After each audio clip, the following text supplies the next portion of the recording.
પાલનપુર ખાતે ₹60 કરોડના ખર્ચે બનશે અત્યાધુનિક કલેક્ટર કચેરી ભવન. મંત્રી પ્રવીણભાઈ માળીના હસ્તે કરાયું ભૂમિપૂજન. બનાસકાંઠા જિલ્લાને મળશે પ્રથમ સરકારી પર્યાવરણ મિત્ર ગ્રીન બિલ્ડિંગ. મંત્રી પ્રવીણભાઈ માળી. સામાન્ય નાગરિકોની સુવિધા અને પારદર્શક વહીવટ અને સરકારની પ્રાથમિકતા. મંત્રી પ્રવીણભાઈ માળી. બનાસકાંઠા જિલ્લાના મુખ્ય મથક પાલનપુર ખાતે સરકાર દ્વારા અંદાજે 60 કરોડના ખર્ચે સુવિધાઓથી સજ્જ અત્યાધુનિક કલેક્ટર કચેરી ભવનનું નિર્માણ કરાશે.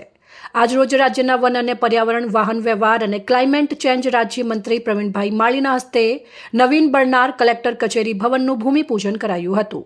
અંદાજે ₹60 કરોડના ખર્ચે નિર્માણ પામનાર આ નૂતન ભવનને આધુનિક સુવિધાઓ અને ગ્રીન બિલ્ડિંગના માપદંડોને અનુરૂપ ડિઝાઇન કરવામાં આવ્યું છે, જેમાં solar rooftop, rain water harvesting, recycling system, basement parking, lift, fire safety સહિતની સુવિધાઓનો સમાવેશ કરવામાં આવ્યો છે.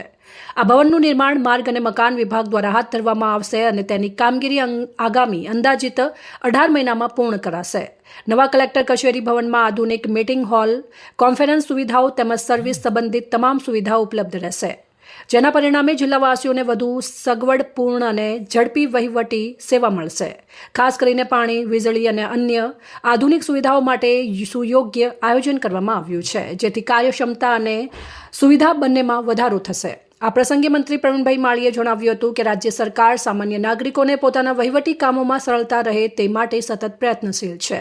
આધુનિકતા અને ટેકનોલોજી સાથે પર્યાવરણના સંરક્ષણને પણ સમાન મહત્વ આપીને આ ભવનનું આયોજન કરવામાં આવ્યું છે.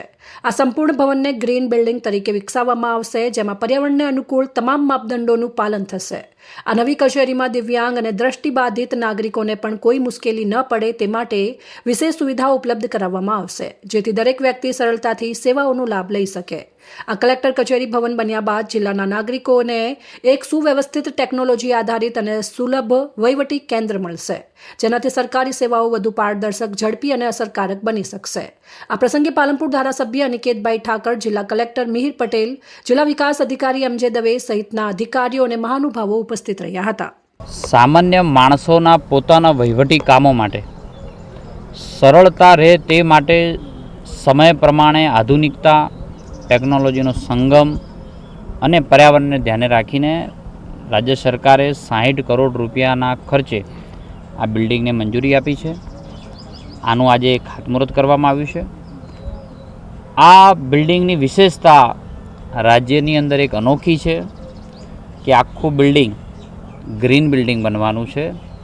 દરેક બાબતની વસ્તુ ધ્યાન રાખી છે કે ઈચ એન્ડ એવરી વસ્તુ રિસાયકલ થાય તેનું ધ્યાન રાખી છે, મટીરિયલ રિસાયકલ થાય એનું પણ ધ્યાન રાખ્યું છે. એટલે કુલ મનાઈને જે એના નોર્મ્સ હોય છે ગ્રીન બિલ્ડિંગના, તેવી પ્રથમ બિલ્ડિંગ આ બનાસકાંઠાની કલેક્ટર કચેરી બની રહી છે. તેનો આનંદ પણ છે.